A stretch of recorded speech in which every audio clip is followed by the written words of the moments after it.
This episode of To the Journey is brought to you by Audible.com, offering more than 150,000 titles for your desktop or mobile device. To get a free audiobook of your choice, visit audibletrial.com/trekfm. And also by Enterprise in Space. Find out how you can help science and education and become a virtual crew member aboard the NSS Enterprise Orbiter. Visit enterpriseinspace.org for more details. This is Robert Picardo, the emergency medical hologram from Star Trek Voyager, and you're listening to Trek FM.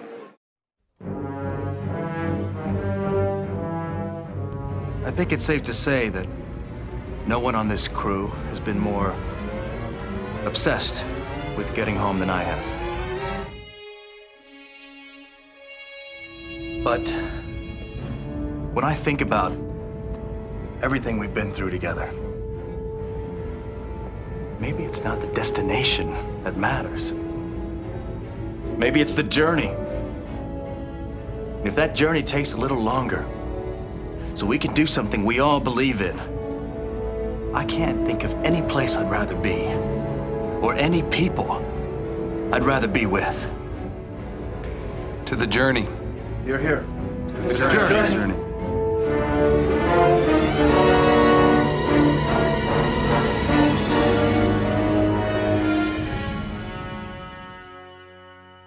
Hi everyone at home and welcome. This is To the Journey. I'm your co-host Kay Shaw, and with me as always are Suzanne Williamson and Zachary Fruhling. So guys, here we are on our second episode. I'm excited. How are you doing? Well, I don't know about you guys, but I already feel like a podcasting pro with this new version of To the Journey. How about you guys? Do you feel like podcasting pros, or do you still feel like Harry Kim, the perpetual ensigns of podcasting? I still feel like Harry Kim. Yes, ma'am. I'm more Tom Paris, the bad girl of podcasting. I'm glad they let you back out of jail for this episode, Suzanne. We were getting a bit worried there. Me too. No, seriously, guys, after such a great launch of To the Journey 2.0 with episode 191 last week, it's great to sit down and do another episode, and I'm always looking forward to talking about Voyager, especially with you guys. So while we were chatting through ideas for what we could do for our second episode of To the Journey, one of the things that came up that we all really wanted to talk about was this idea of the fact that Voyager gets criticised for being very episodic series, that you have the episode and then we never hear about those characters again. There's not really much character arc. The characters sort of reset at the beginning of every episode. So we started chatting about the idea of continuity in Voyager, and actually once you start looking for it, there is quite a lot. What do you guys think about that? Well, there is quite a bit of continuity in Voyager if you start to actually pay attention to the episodes as a whole instead of just taking them one by one. There's always a little bit of callback here and there to certain things, certain people. Well, I feel like we three, the three of us here hosting To the Journey, and all of you listeners out there, we're kind of in the minority in Star Trek fans. We're Voyager fans. And frankly, most people are fans of The Next Generation or are fans of Deep Space Nine, and Voyager fans are kind of in the minority. And one of the reasons that's often cited for that is the fact that people think it's perceived that Voyager doesn't have the same degree of continuity or the same degree of character development or the same degree of story arc that, say, Deep Space Nine has. Well, I don't know about you guys, but when I hear people say things about Voyager, like Voyager doesn't have continuity, it gets my back up a little bit. I immediately want to go, yeah, it does. Yeah. Let me show you how. It does. Well, I think people who criticize Voyager like to use the phrase magic reset button to talk about what happens in Voyager. The idea that every episode of Voyager is so self-contained that you don't get any carryover from episode to episode or from season to season. And I think it was fun for the three of us to sit down and kind of come up with a list of just little things that do carry over. And I think you do have to kind of go looking for it. It's not as blatant as what you get in, say, Deep Space Nine with the long story arcs. But if you really do just do even a slightly deep dive, you'll realize that quite a few things do carry over from episode to episode and from season to season. I do get quite annoyed actually sometimes because you hear people in one breath saying, oh, Voyager's so episodic and nothing carries forward. And then in the next breath, they're complaining that we're seeing this same alien again. And I'm like, hang on a minute, you can't have it both ways. It's either one or the other, come on. Yeah, why do those darn Kazon keep showing up? Yeah, it's like they almost have an entire 2-series arc or something that, like, people seem to conveniently forget. Well, Kay, as we were preparing for this episode, you were our master list maker. You came up with a fairly impressive list of different kinds of continuity elements in Voyager. Why don't you just hit us with a couple? Like, what are your favorites? Like, what are the 2 or 3 that stand out in your mind as like the best examples of Voyager continuity? Okay, so we just mentioned the Kazon. I think really there's a huge arc there which is referred back to in at least half a dozen episodes, if not more episodes than that. And I know the Kazon as an alien race get criticised quite a lot, but I actually think the arc itself and the storyline is quite interesting. So I do like that one. I think there's a lot to take from there.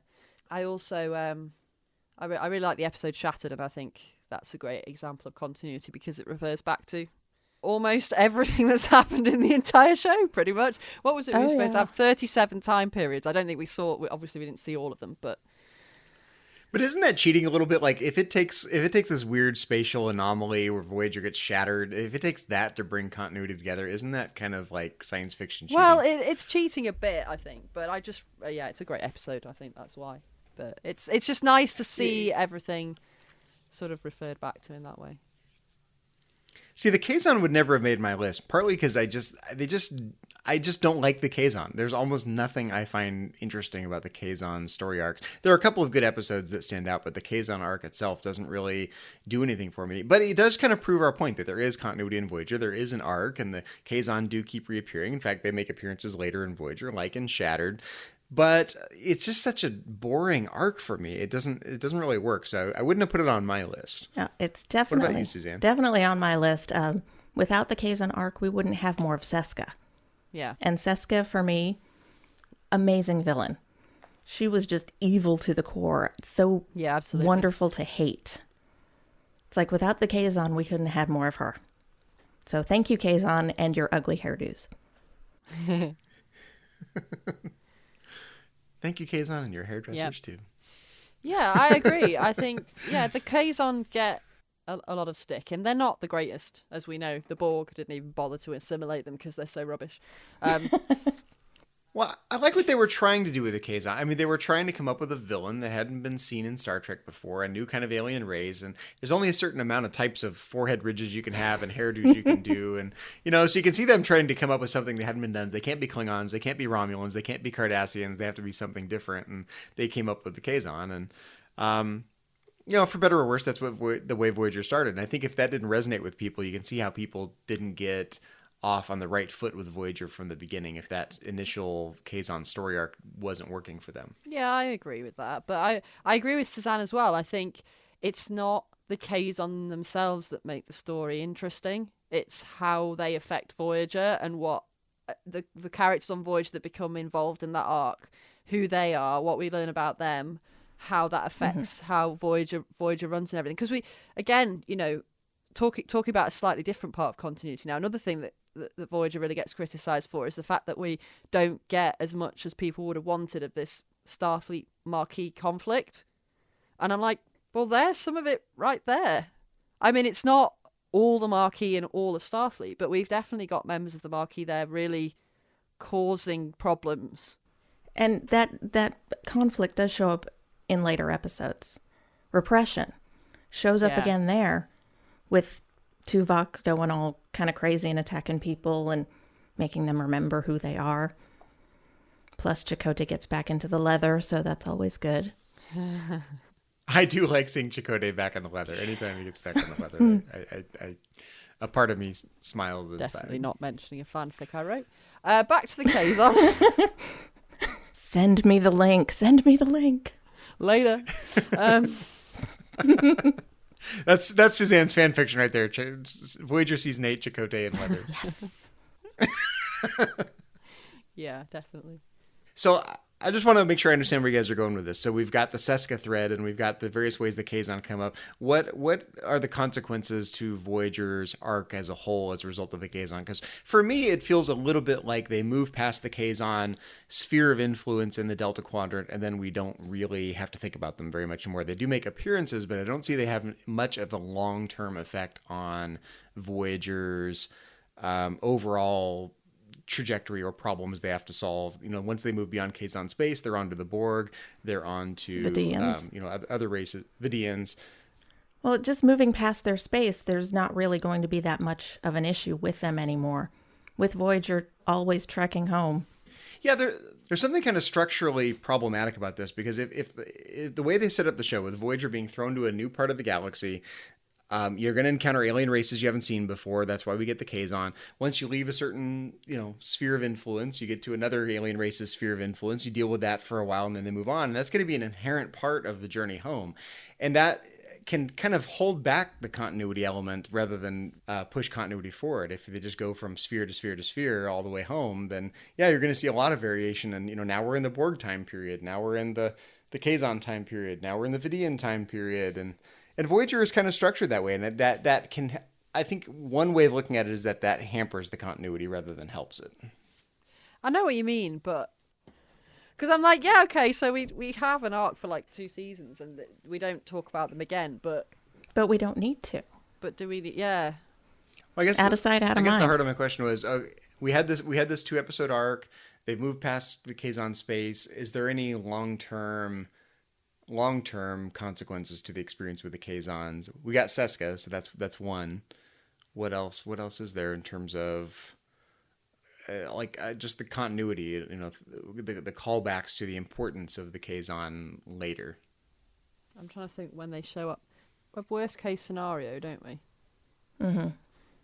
Oh yeah. I love that episode. Again, Chakotay and leather. Yep. Every time we get a marquee flashback. So we get that, and I think it's not a long lasting consequence, but it does come back again.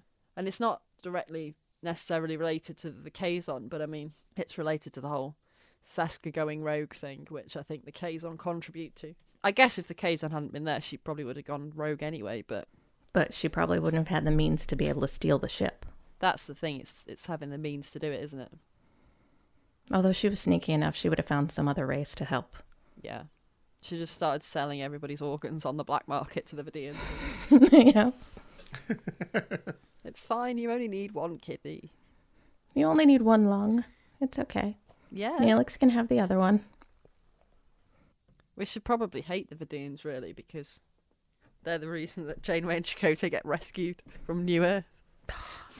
But I love Dr. Pell. Yes, Dr. Pell is great.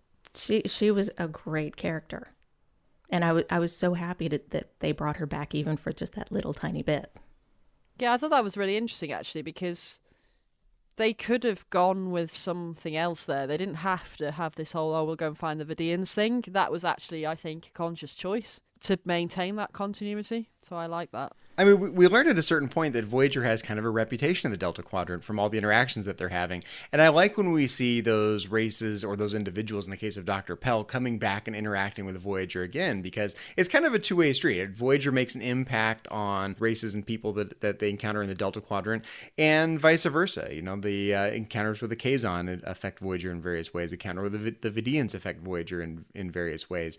And even these little examples, like the fact that they bring a character back, even if it's only once, like we see Dr. Pell come back for the last 2 minutes of an episode or something, but it's a connection. It shows that Voyager is not just out there trying to get home, but they're actually forming relationships, good for better or worse, good relationships or bad relationships with the races they encounter. And unfortunately, most of them tend to be bad, like with Species 8472. It's like, yeah, let's help the Borg to kill you. Oh, and now you want to kill us? Okay, yeah. No. At times it feels like Voyager's choosing the wrong side of the battle. I guess my ultimate point was just that it doesn't take much for there to be good continuity. The mere fact that they bring recurring characters, even bit recurring characters, back for an episode or two shows that Voyager is not just it's not a reset button. Mm-hmm. They've made an effect on people. They've made connections. They're bringing those people back. And even though it's not as much of a story arc as say you get in Deep Space Nine with the recurring characters you see on that show, there is a development and there is a continuity and there are harkening backs to previous episode, and we do get to see some consequences of some relationships that are formed. It's not as simple as a reset button. And there's also the relationships that end. Like Mark Johnson dumping the captain.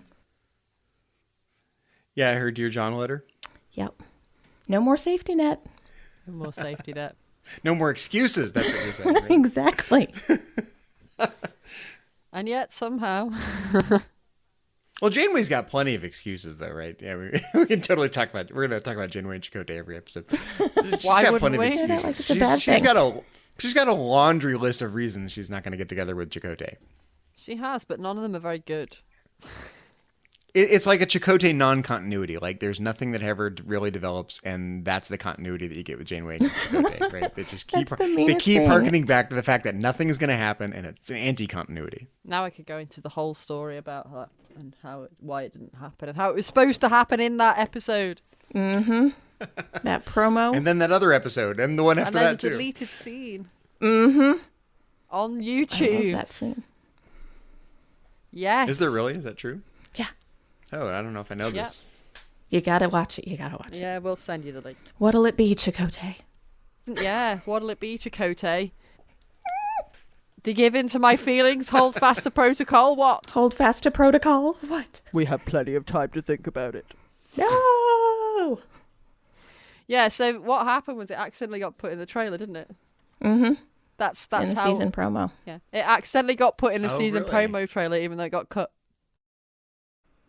Yeah, I kept waiting for it. I'm like, where is it? So the whole season was just a giant letdown? Yeah.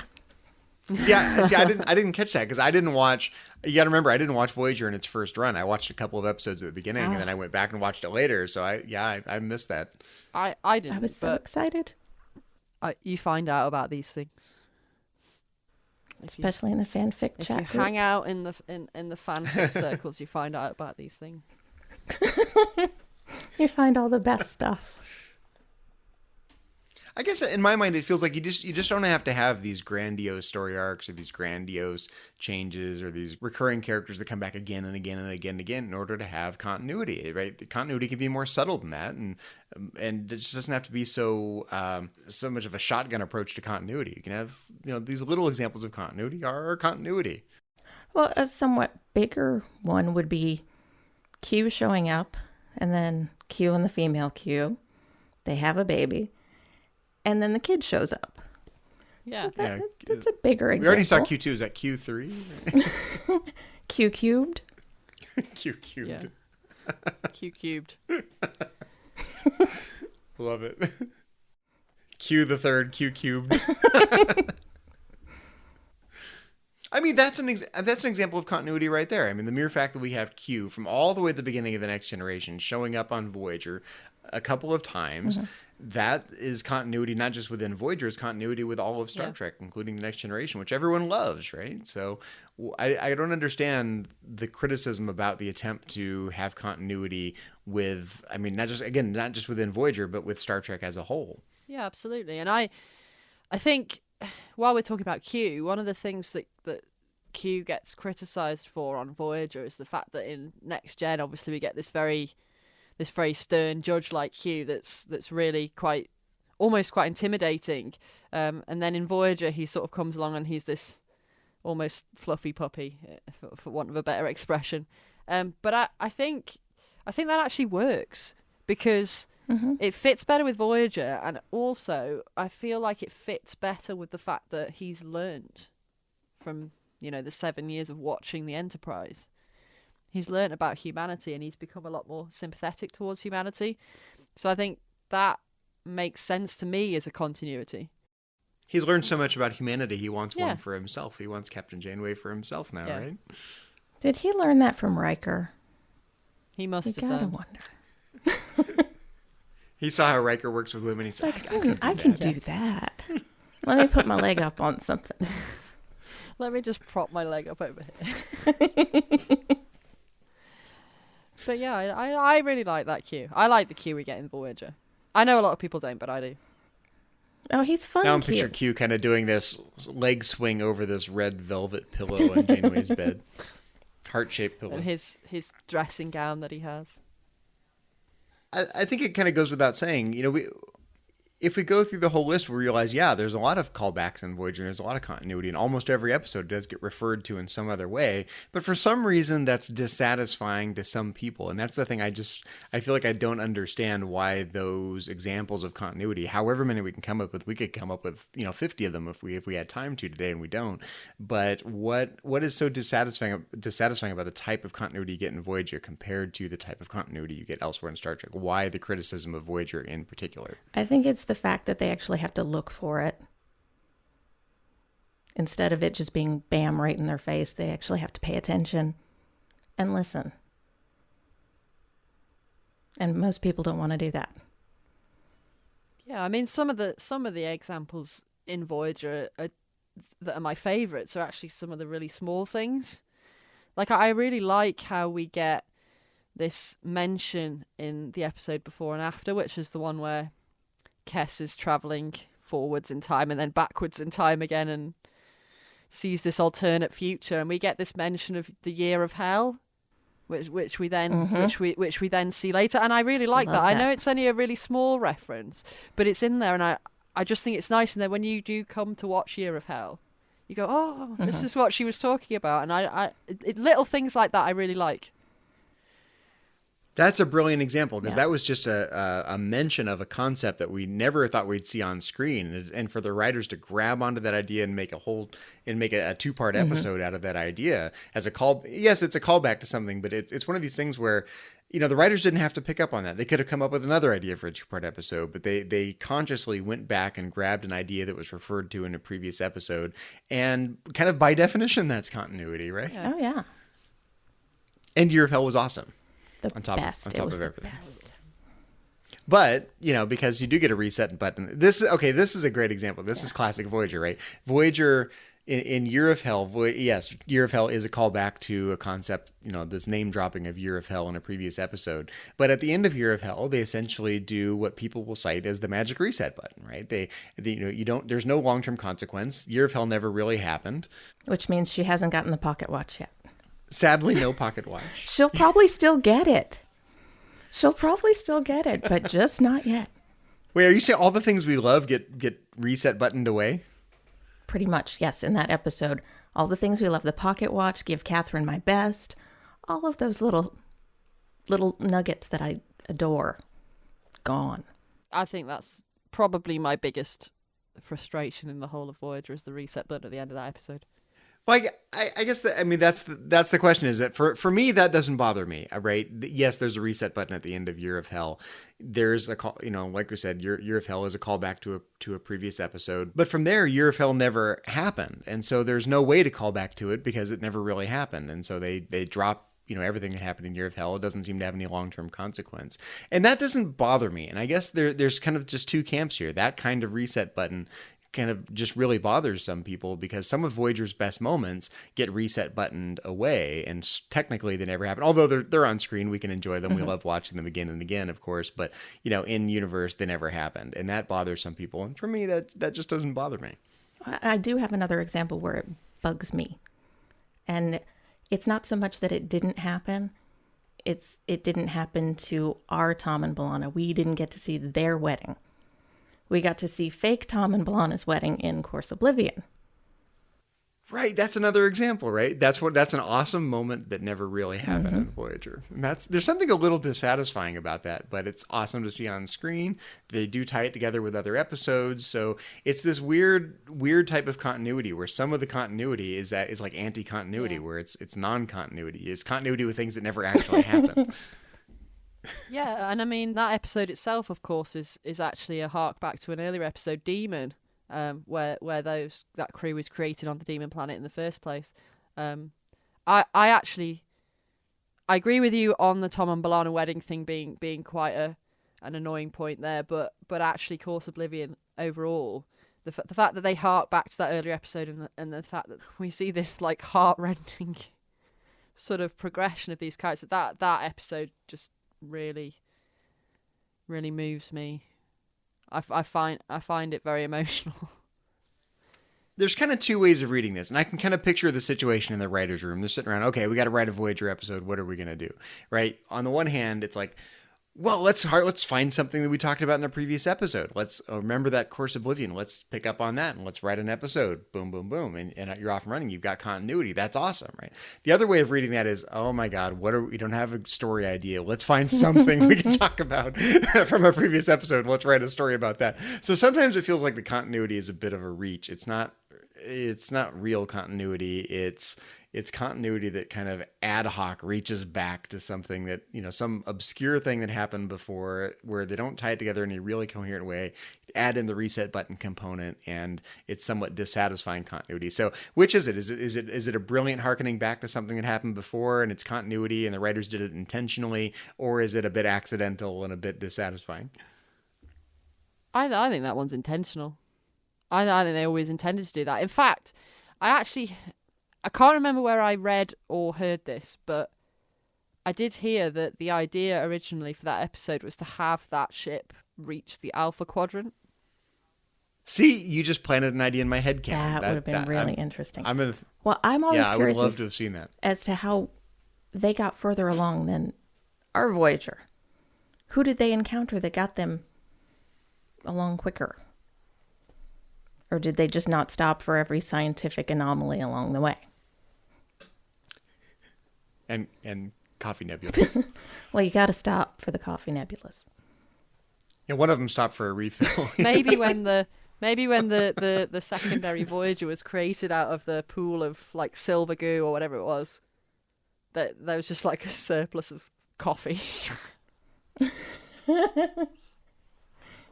And the end of that episode was heartbreaking to me. Yeah. Their little thing just disintegrated and then Voyager comes upon it. It's like, no, that had information. You needed to know that those people existed. Yeah, it is, because I think we feel the emotion as if they were our Voyager characters, even though they're not, because they kind of are, even though they're not, because they think they are. Mm-hmm. So we feel that in the same way. And I think that's the heart of why this continuity, this type of anti-continuity or non-continuity doesn't really bother me, because we care so much about these characters in particular, because for us, we feel like we're part of the Voyager family. So we do get attached to them. And so these little examples of continuity are part of getting to know these characters that we love. And even if it's a reset button, even if it's, an alternate Janeway, or even if it's a year of hell that doesn't really exist, we get wrapped up in the drama of these characters. And there's this emotional component to it that feels an awful lot like continuity that matters. Yeah. I like the Pathfinder Project. I always find those episodes particularly interesting. Yeah, I love those. I just watched a couple of those. I love it when Troi shows up as well. And part of it is I thought Lieutenant Barclay was a hilarious character, and I always enjoyed seeing him. Every time they could bring him on, I thought it was great. But his hologram in Inside Man is so annoying. I mean, I like Barclay, but I was like, oh, I can't keep watching him because he's just getting under my skin. Yeah. Because he wasn't acting like Barclay. He's all life of the party Barclay. Yeah. Yeah, no, I know what you mean. I like Barclay. I've always kind of identified with Barclay in a lot of ways, because I think if I'm honest, I think I'd be more like Barclay than like any of the other characters, because most of these characters are just like so kind of heroic. And I'm pretty sure in that situation I'd be a lot more like Barclay. So I think in some ways I like the fact that he's there, because he really sort of, I can relate to him, definitely. So you'd have a holo addiction is what you're saying? Probably, yeah. Okay. Wouldn't we all, really? I'd be addicted to holo Chakotay. I like that Barclay kind of turns the mirror back at Voyager fans. Like, I am totally guilty of getting lost in Voyager, and Barclay draws attention to that. He puts the mirror back at me and says, look, I'm lost in Voyager. Look, just like me. I'm lost in Voyager. I totally relate. We all are, right? Yeah, so, yeah. I love and I Barclay. love the fact that we get Troi in there as well. He's me, yeah. Because I really like Troi. And she was used better in those few episodes in Voyager than she had ever been in Next Gen. Yeah, I absolutely agree. We see her really showing her strengths there that we don't always get to see in Next Gen. So I think it was very nice to see her come through there, get some continuity through from the previous series, and also get her to sort of a bit more of her job to do, her counselling job and her... Mm-hmm. Well, sometimes her counseling in The Next Generation is like massively overly simplistic, and we don't get to see her forming real bonds with the people she's counseling. Yes, she has relationships with the senior level staff, right? We don't get to see her having a real relationship with people that are not at the same sort of command level she's at, right? And it's great to see that she's formed an actual relationship with Barclay. They're friends. She's going to take a vacation to stay a little longer and help him out. You know, that's not something every counselor would do. It's you get actual development, and it's not about Voyager. And this is kind of what's interesting. That's not development about Voyager. That's development about Counselor Troi from The Next Generation. But it happens inside Voyager of all places. Yeah, and I think it makes perfect sense for Voyager as well that she's the character that they bring in, because, you know, one of the things that gets referred to on a number of occasions is the fact that the one thing that Voyager's really missing is a counselor that they really, really need and really could have done with for all of that time. You mean the Doctor doesn't make a good counselor? Wait a minute. He's not programmed with counseling. No, Chakotay was the pseudo counselor. Yeah, I mean, people step up and do that, and at various different times we see the crew perform that role for each other in lots of different situations, but they don't have somebody who that's their job, who's trained to do that. Yeah. And I think the fact that they bring her in, that makes so much sense for me. Yeah, I mean, it's development on so many levels. It's character development for Counselor Troi. You get this Pathfinder Project arc, or you get to see several episodes about that, and it's continuity with the rest of Star Trek with a connection to The Next Generation. So this is continuity on at least 3 different levels. And I think for me, what's funny is we go down this list, they're all a little dissatisfying because they're all so interesting. They could have spent more time on the Borg and Species 8472. They could have spent more time on the relationship between the Maquis and the Starfleet crew. They could have spent more time on developing this time travel relativity idea, right? Any one of these could have been many more episodes than we ever got. And for me, that's a little dissatisfying. I wanted to see more of each and every one of these. And there's only so many episodes in the season. There's only so many seasons, and you just can't do it all. But for all of these things I find interesting, I wanted a lot more of all of them. So that's where fan fiction and headcanon comes in. But I think if there's an element of this that's dissatisfying for me, I just wanted a lot more of Voyager than we ever got. I wanted at least 7 more seasons. Yeah. At least. At least. Half of those Chakotay's wearing. Or nothing at all. Either way. I'm flexible. Tattoo. It is Tattoo, isn't it? The episode where he's... Yes, it is naked. Tattoo. Yeah. Yeah, I'm picturing like that one episode where they decide they don't need to dress up before they go to the holodeck, and then the hologrid power goes out, and you're stuck with the holographic clothes that magically go away, and you got to, do the walk of shame back to your quarters. I think I read that fanfic. Yeah, did you write that one, Zachary? No, Suzanne wrote that one. I read that one. I'm sure I saw your name on that one, Suzanne.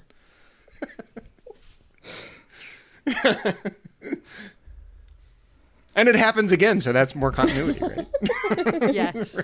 Right. It's kind of funny because, if you kind of do the mental math on how many light years they've gone, you kind of go, wait a minute, they're moving home at a pretty good rate, actually.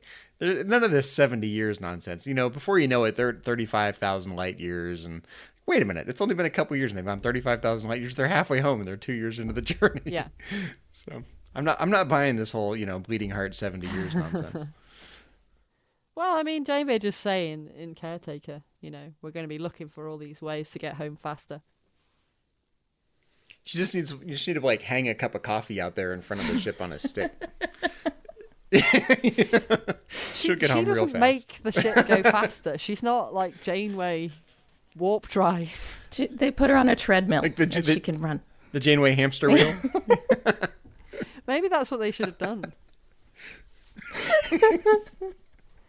Never mind trans-warp drive. But then she has to sleep sometime, so who's going to take her place? Yeah, that's what happened to the Equinox crew, actually. We never did find out what happened to them, but in my headcanon, they're actually in little hamster wheels down in engineering, making the ship go a little faster. Faster, Mr. Lessing, faster! But that's just another, there are these epic fails in continuity in Voyager, and like, what happened to the Equinox crew, right? That's an epic continuity fail that we should have seen more of. What happened to the Borg baby? Yeah. What happened to the Borg baby? That's probably the worst one, isn't it? Mm-hmm. And I guess what's unique about us as Voyager fans is we actually don't care. It's like, yeah, these are continuity fails, but we don't care. We love Voyager so much, and there's enough continuity that it doesn't bother us, and we love it anyway. Exactly. Although now every time I watch Equinox, I'm going to think of Hamster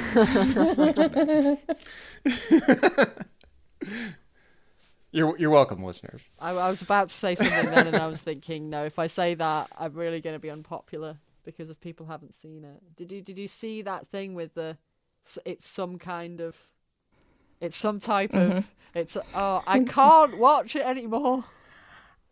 No, I got. They through do it like 3 times an episode, 2.5 minutes, and I'm like, I spot every single I missed one. what you were saying. What? So someone did this video where they pulled out every single instance of when anybody has said it's some type of spatial anomaly. It's some kind of thing. I didn't watch the whole thing, but I yeah. And now I can't stop hearing them every time they do it.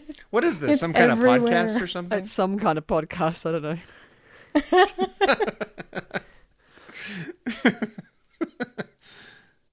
So guys, before we wrap up today, I think there's probably just one thing on here that we haven't mentioned, and that's this idea of all these little episodes we get where Voyager finds something where they think they might get home, or they nearly actually manage to get home and then they don't quite.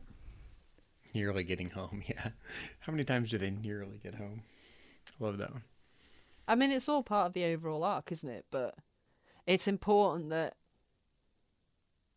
like we say, it's really episodic, but then they're constantly reminding us that they're trying to get home. And I know that it's obvious that they're trying to get home, but it's not like we then just have a generic Star Trek episode in the middle of it where they meet the weird thing of the week and then they do the thing and then they fix it and yay, it's done.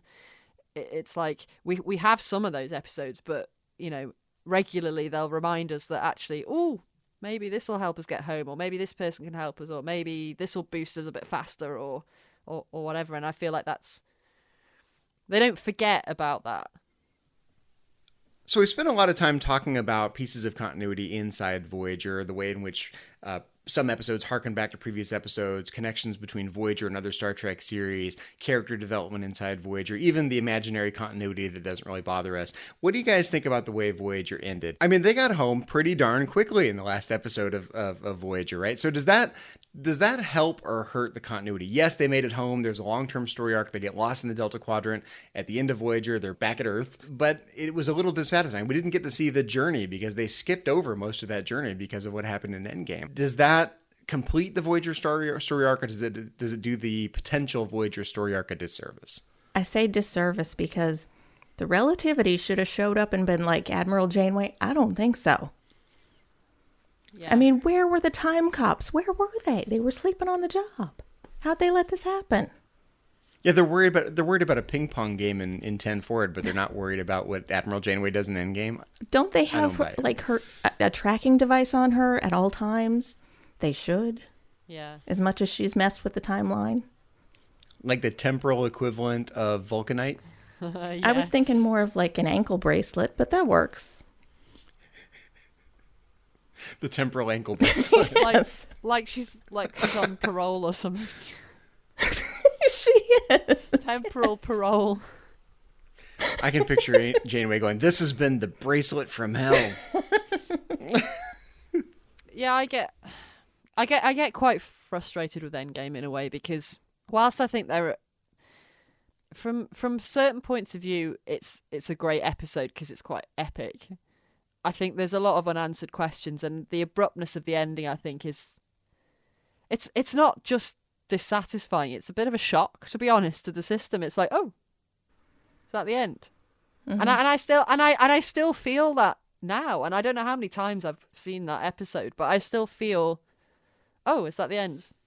And I guess for me, it's satisfying in some ways. Like, it's a continuity of the Borg story arc, right? So there is some continuity to it, and that part works pretty well. But yeah, they get home. You don't know whether they're going to make it home. Then they get home all of a sudden. Then there's no follow up to it. Yeah. It doesn't seem to complete this emotional need we have to enjoy Voyager being home, and then the series is over, and that's it. So it does feel a bit like they just didn't latch on to. I mean, there's continuity there, of course. It does complete the Voyager arc, and there's the Borg connection and whatnot. But it's just so that part is a little dissatisfying. It's too rapid. I think what I like about Voyager is the way that I can just kind of settle into my easy chair and enjoy being with the Voyager crew. And you don't get to enjoy the celebration of the fact that there's a completion of the 7-year journey. And to me, that does a disservice to the potential continuity that really is there. And I mean, they make it home of all things. Right? That should be a grander moment. Was the ship on like that newsreel from like how many years ago, and the fireworks. That's it. That's all we got to see.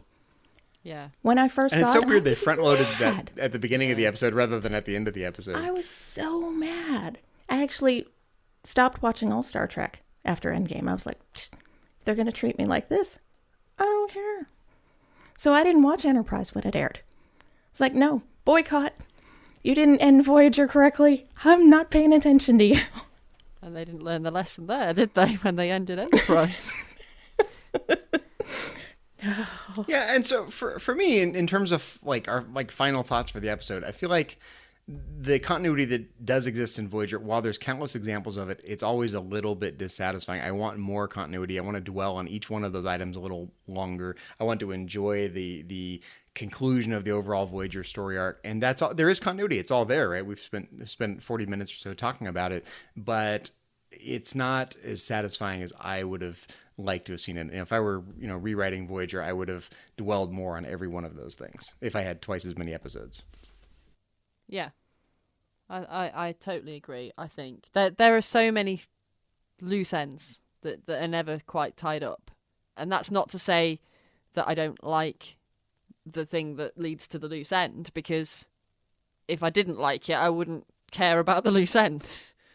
So I think there are so many things in there that the potential is there, but they don't necessarily realize it completely. Exactly, and that's why we needed 7 more seasons, so they could have tied up all of the loose ends for us.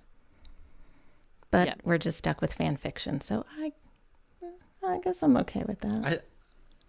I thought you were going to say you're going to tie up the loose threads on Chakotay's leather. No, you want to untie those.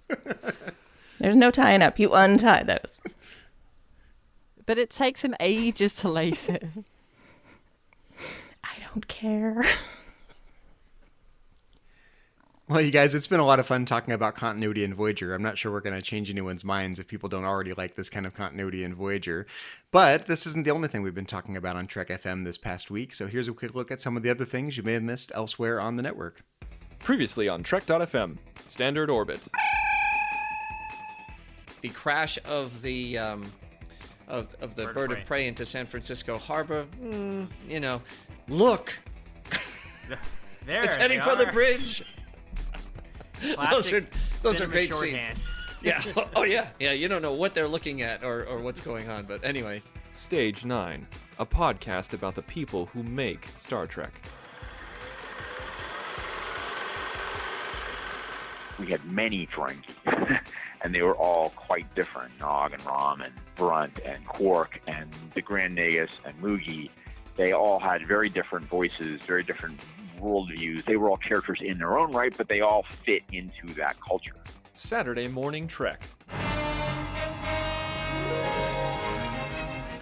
When she did the psychic girl? Yes. Like, that one where I was just like, really, Nichelle? Yeah. Like, that is the direction that you want to go? Like, they are putting a device in the warp control room. Oh, no. Like, I was just, oh, man. But you could tell it was Nichelle. And I was laughing so hard at that. It was so much fun.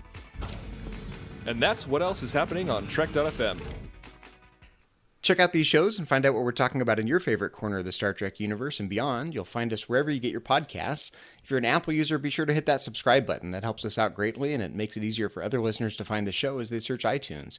If you're not an Apple user, we've got you covered too. You can find our shows on Stitcher, on TuneIn, SoundCloud, Windows Phone, and you can stream and download the MP3 file from our website and grab the RSS link as well. Another way you can help keep all of our shows coming to you each week is to become a patron of the network on Patreon. if you visit patreon.com/trekfm, that's patreon.com/trekfm, you'll find our current goals and different milestone contribution levels, along with all the great perks we have for you. These perks include early access to content, exclusive content, producer credits, seats on our content development team, and more. We really appreciate any support you can give us and hope you'll join the team. Again, you'll find all the details at patreon.com/trekfm. There are a few people we'd like to thank. First of all, the founder and publisher of Trek FM, C. Bryan Jones. Executive producers, Charlene Schmidt, Matthew Rushing, and Kenneth Tripp. Our art director, Aaron Harvey. Our production manager, Richard Marquez. Also our associate producers, Jamie Duce, Bruce Lish, Dante Hopkins, Brian Beliso, and Joo Kim. And don't forget to check out Enterprise in Space, a project of the non-profit National Space Society that will design and launch an 8-foot orbiter and return the craft to Earth. Visit enterpriseinspace.org to find out more and get your seat on the mission. And also check out audible.com, offering more than 150,000 titles for your desktop or mobile device. To get a free audiobook of your choice, visit audibletrial.com/trekfm. Well, if you'd like to get in touch with us, there are several ways you can do that. You can contact us via a form on Trek FM's website. Just go to trek.fm/contact. If you want to leave us an old-fashioned voicemail, you can look on our To The Journey show page on the Trek FM website, or you can go to speakpipe.com/trekfm. On Twitter, you can find us under the handle @TrekFM. Facebook, we're just at facebook.com/TrekFM. And while you're on Facebook, join us in the Babel Conference. The Babel Conference is Trek FM's listeners-only discussion group. Just type the Babel Conference, that's BABEL, into the search field on Facebook, and it'll come right up. It's a closed group for Trek FM listeners only. Just hit join, and someone will let you right in. Or you can go to our website at trek.fm and click discussion on the menu bar, and you can find the Babel Conference that way. We also invite you to leave a rating and a review of To The Journey on iTunes. We'd really love to hear your feedback and suggestions for the show. And if you want to help us out, that's one of the best things you can do to help other listeners find the show. So please take a couple of minutes and leave a rating and a review of To The Journey there on iTunes. Well, before we go, we'd like to let you know how to contact us if you'd like to get in touch with us. Suzanne, where can people find you on the interwebs and around the Trek FM network these days? You can find me on Twitter at KJaneway8. That's the letter K, Janeway, and the number 8. And then I'm usually lurking about the Babel Conference. Okay, where can people find you? Yeah, you can find me in the Babel Conference as well. I'm quite often in there. And my Twitter handle is ChocoWeeble if you want to look me up on there. Zachary, where are you on the interwebs if people want to contact you? Well, you can find me all around the Trek FM network these days. You can find me on several recent episodes of The Ready Room, Trek FM's flagship show. I'm also one half of the co-hosting team on Metatrek's Trek FM show on Star Trek and philosophy. And, of course, you can find me in the Babel Conference if you want to talk about anything related to Star Trek with me there. And you can find me on Twitter. My handle is just my name, at Zachary Fruhling. That's Zachary, Z-A-C-H-A-R-Y, and Fruhling, F-R-U-H-L-I-N-G. So if you want to find out how good our continuity is, you'll have to tune in next week. But until then, this has been To The Journey.